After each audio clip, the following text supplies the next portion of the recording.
Okay, good afternoon, British and American culture class. Normally I have a remote, but the battery is gone because I left it on for like 2 months. This is our class for now because we have a lot of cases right now, and we're trying to move back safely into a classroom environment. But this class is over 40 students, and it might not be a good idea for us to be close together in the classroom for a few weeks until things improve. I got an email on Monday suggesting some guidelines. Really, the university and myself, we would like to go back to a somewhat normal environment, with 40 or 50 students in this class, with your masks on, but able to ask questions and interact and follow the class in real time. There is also Zoom, but with 40 people on Zoom, it really just becomes me talking to the screen without very much interaction. So this is more comfortable for us, for me to just give instructions, explain things, and if you have any questions, send me an email. Now, the first thing is, I've gotten some emails already. This is what you need to do when you send an email. The first thing is, put your student number, then put your name. That's the title, right? Then, in the writing section, okay, the subject is your student number and your name, and if there's some sort of other title or reason, you can put it there. But then you say, "Dear Professor," comma, and then write what you want to say, and then you sign off at the bottom, okay? I've been getting some emails from some students that you write everything in the subject line. Please just write a proper subject with your identification and your topic, and then write your question in the actual email content, okay? So that's how you send an email. I need you to use your student number because that's how I track my email. If I want to search something you said or something that I said to you, I just search your student number, and then it'll just pop up everything any correspondence we had during the semester. So communication by email is very useful. I sent a SMS this morning, and I posted on the Cyber Campus as well. This video is being recorded now. It's during what our class time would be. It's getting closer to 1 o'clock, but our class time on Wednesday is from 12 until 1. We are going to have live class time on Wednesday when we do quizzes, and I'll explain in detail about that later because we're not doing quizzes for the first couple weeks, so it doesn't matter. What does matter is that today our class, this lecture, is online, and Friday and next week for sure, but probably a little bit longer than that too, depending on how things go and whether the hospitals are full and can handle more cases. So for now, I'm going to do the orientation speech. I'm going to tell you the basic things about the class, and that's it for today. And then on Friday, we will start the content lecture, which will be sometimes it's 1 part, but sometimes 2 parts. It's a little bit longer, and our class will progress as normal. And then when we can, Friday classes will be in the classroom. That's what I'm hoping to do. Wednesday classes will remain online. So this is the plan here. Online for at least 2 weeks, maybe a month, all of our classes. And quizzes will be online too. I use Google Forms for that. It's very easy to do. Then we'll move to hybrid when things look better. We'll move to a hybrid format. So every Wednesday will still be online. I will still record lectures once a week, the entire term. Cyber lecture once a week. In-person lecture the other week. Hybrid. Part and part, okay? Mixed learning. So every Wednesday from 12 to 1 will remain a recorded lecture, which you can watch at any time during the week. So it'll be uploaded sometime on Wednesday, and from Wednesday till the next Tuesday, you have 1 week to watch a lecture that's 30 minutes or 40 minutes long, okay? And that'll be my shorter online version every week, and then there'll be a longer one about more larger topics and dealing with any questions related to content on Friday. And that will be your chance to ask questions in person if you want. But until then, you're still going to have to use the email to contact me. What else can I say? The classroom, our classroom is 124 once we start using it. It's a big, some of you are freshmen, a lot of you are freshmen. It's a big classroom on the first floor. You just come in the door and you turn left and you go in the class, and you don't, make sure your hands are clean. Try not to, get anything on yourself or anybody else. Don't remove your masks while you're here, and then go back outside and get back, into the outdoors where it's a little bit safer, okay? So you just have to go in, turn left, and right at the end of the hallway is our classroom, 124. My office is on the 4th floor. You can come to visit me. I would like you to make an appointment, because sometimes, this is my office, this is also my classroom sometimes. So sometimes I'm recording, so I don't answer the door, or sometimes I'm not here. So if you want to talk to me in my office, just make an appointment by email, and then we'll arrange a time that's good. We can talk on Zoom. I have my own Zoom account that Chungnam supports. So we can talk on Zoom. You can email me, or you can make an appointment. But the starting point there is emails. So make sure your email address is correct. Make sure your phone number is correct in the Cyber Campus system, because when I send out group emails and I send out group messages, it'll go to that number, whatever is there. If there's no number, you just won't get it. So please update your information. I know if you're an international student, you might need help because it's done in Korean, but please update your email address. Make sure it's correct and spelled correctly, and it's your current email that you use, and make sure your phone number is there so you don't miss anything. I will try to, post notices as well. I often just explain things in class, but sometimes it's important to post something that people can check. So I will be periodically posting. I don't want to get into too much of the content of the class today, but I also have a website and I have PPT slides. But the main thing is this textbook that you need, okay? And you can just order it from Yes24. You just search for it or Kyobo. Kyobo has it. Just go onto an online bookstore and you can order this book.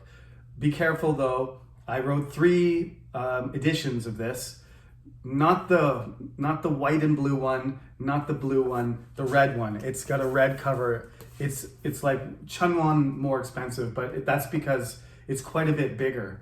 I added a lot in the 3rd edition, more content. So if you don't have this book, you will not have all the material for the class. You'll be missing 10 to 15% of the class, and that's not good.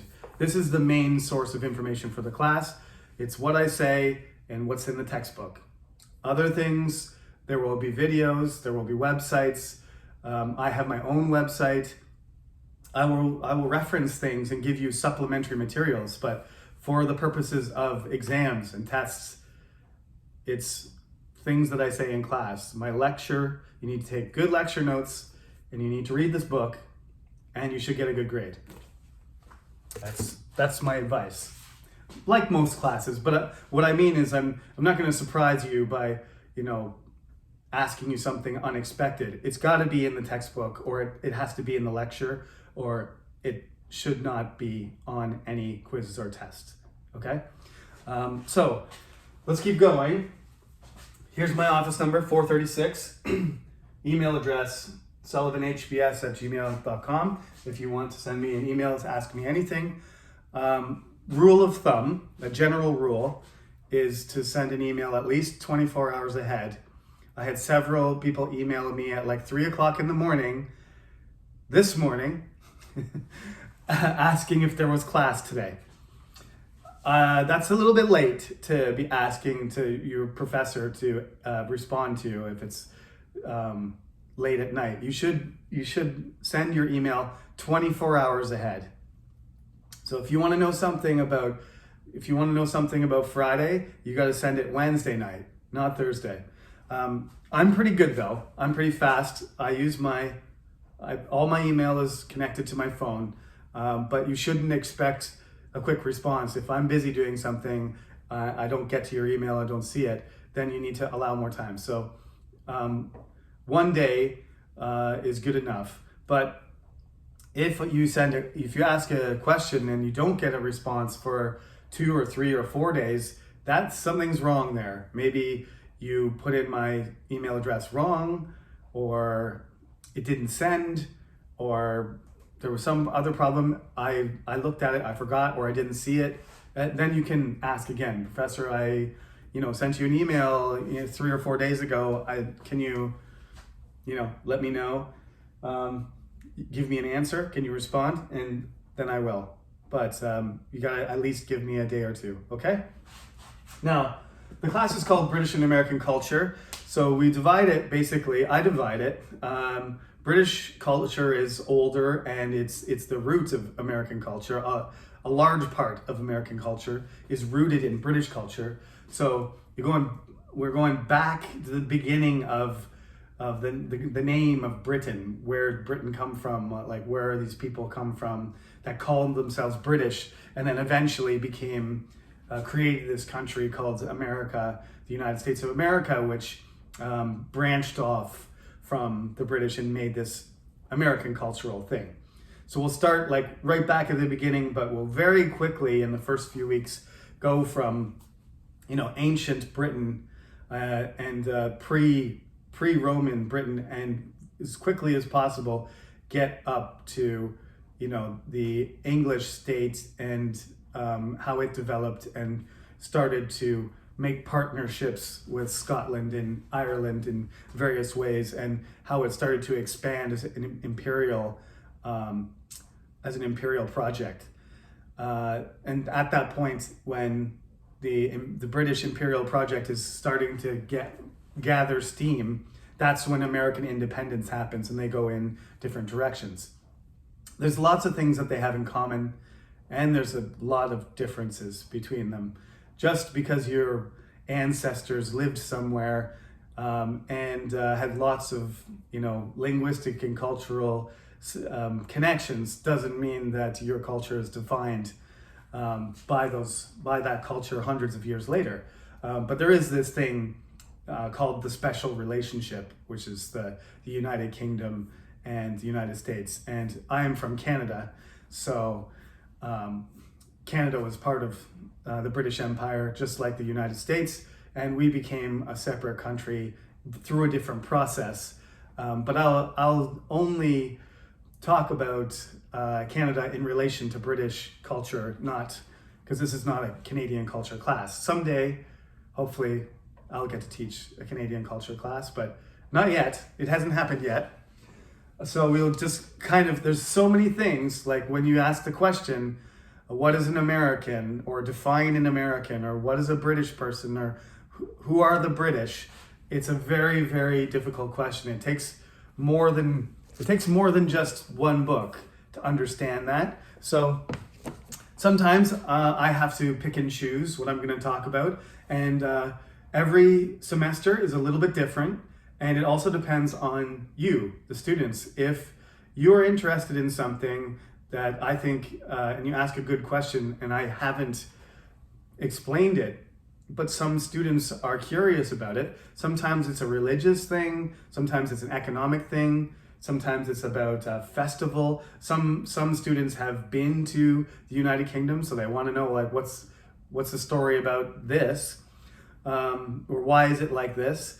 And that's certainly the core content of the course is already prepared in the textbook and in my notes, but it's always a little bit different every semester. So you can see on my YouTube channel, I always do new lectures. I never recycle old ones. I have the same sort of goals, Like I said, we're going to talk about ancient Britain first. That's what I always do. That's chapter 1. On Friday, I'm going to introduce American and British culture first, and then next week we're going to go into ancient Britain, and from there we're going to go forward. So each time we kind of cover a big period, including some events and some aspects of British or American culture, there's going to be a quiz. So the textbook is divided into 8 chapters. I've never been able to finish the book, so don't worry about that. The 8th chapter is a little bit shorter, and it ends up kind of being combined with chapter 7. So we do chapter 7 and chapter 8 together, and some chapters are a little bit, I know more about certain times, and I know more about, I've written more about certain periods. The book still needs to be developed. So there's going to be 6 quizzes, and you'll have to listen. Is this quiz is on chapter 1, or this is on chapter 2, and this is on chapter 3 and 4, because they're not exactly the same length. And sometimes I skip over things, so you don't have to read everything in every chapter. So again, the lectures are very important. If you sleep through the lectures, or you don't pay attention, or you don't come, that's not going to work. You can't just read the textbook and unless you memorize the entire textbook, but I don't suggest that. Okay, I'm going to add some things of my own in lecture, and you have to make notes about those, and you have to try and understand. The book is long and it's big. You don't have to read it cover to cover. You just have to understand the points that I emphasize in class, and then read those sections in the book. Okay, it's just like biology or engineering or business. When you buy that big textbook that's 500 pages long, most students, even the good students, don't read every chapter, every word. The professor usually doesn't have enough time for that. So just listen to what parts are really important and read those parts, because those are where the questions are going to come from. So there's 6 quizzes, there's a midterm, and there's an exam. Those are the tests. Of the 6 quizzes, I will take the top 5 grades. So you can miss one, or you can get a bad grade on one, or you can have some technical problem with your internet, and you'll still be fine, because I'm going to take your top 5. It's 25%. Each quiz is 5% each. So your lowest score will be dropped. Whether that's a 7, an 8, or a 2, or a 0, that one will be dropped. So it's 5 of 6. It says this on the syllabus, by the way. What next? The midterm is worth 15%, so it's relatively, the quizzes are more important than the midterm, but the midterm will give you an idea of what the exam is going to be like. I don't like to make my midterms too valuable, because I feel like the midterm is a warm-up, or for you to check your progress. And if you're doing badly, you need to study more, you need to pay attention, you need to ask more questions, you need to make more effort. And the exam's worth 30.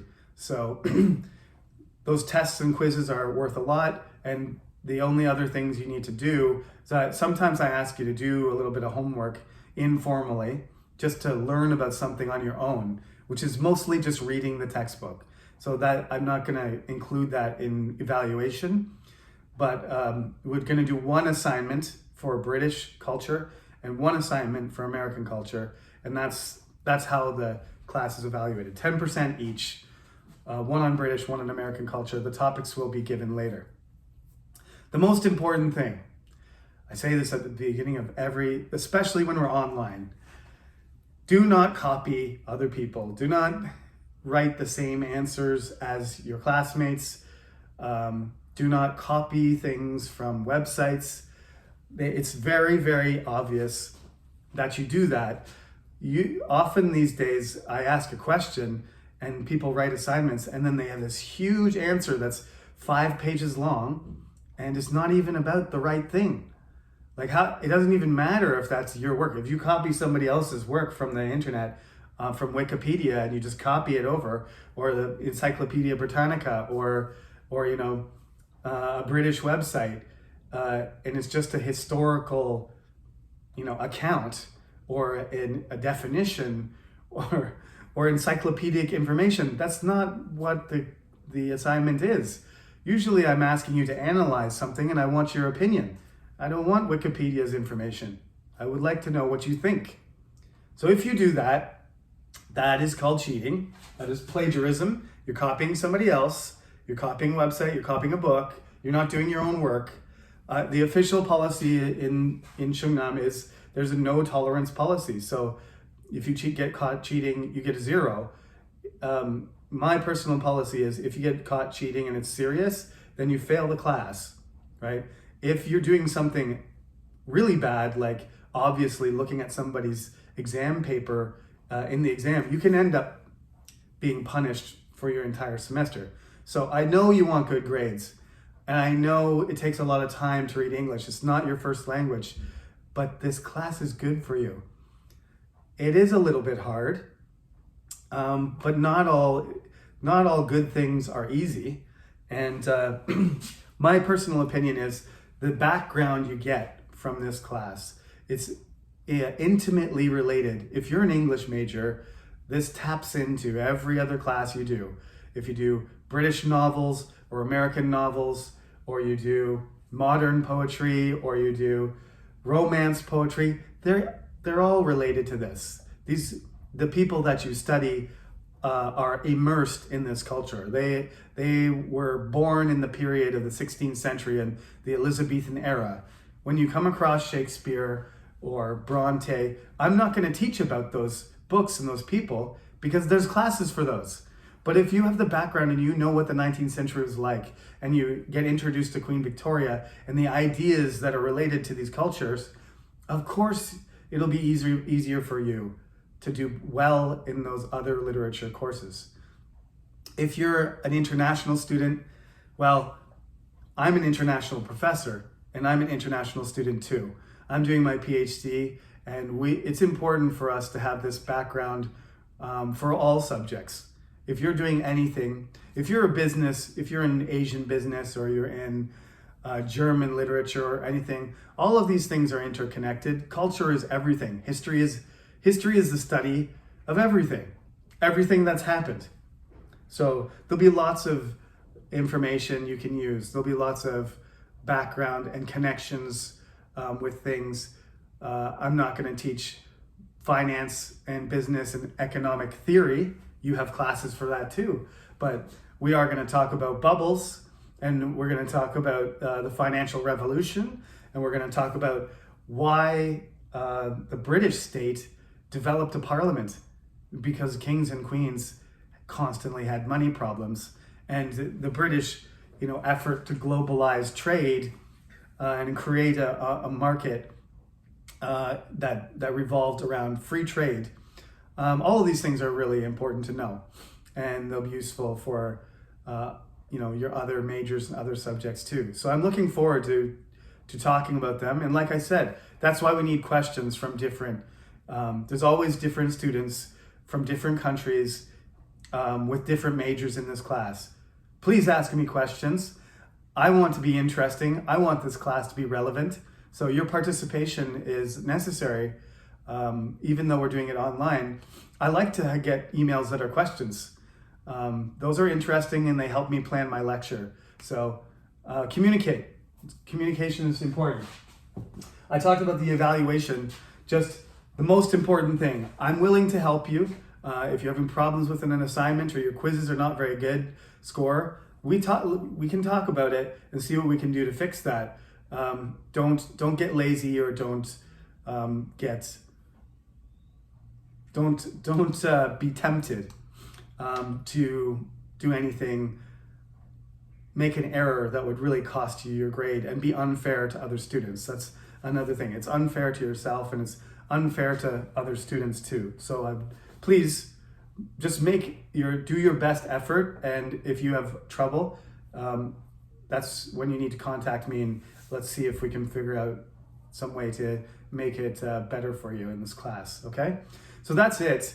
We're going to proceed from here. I'm going to continue recording lectures like this, and and make them available. Sometimes there's technical problems, sometimes there's delays.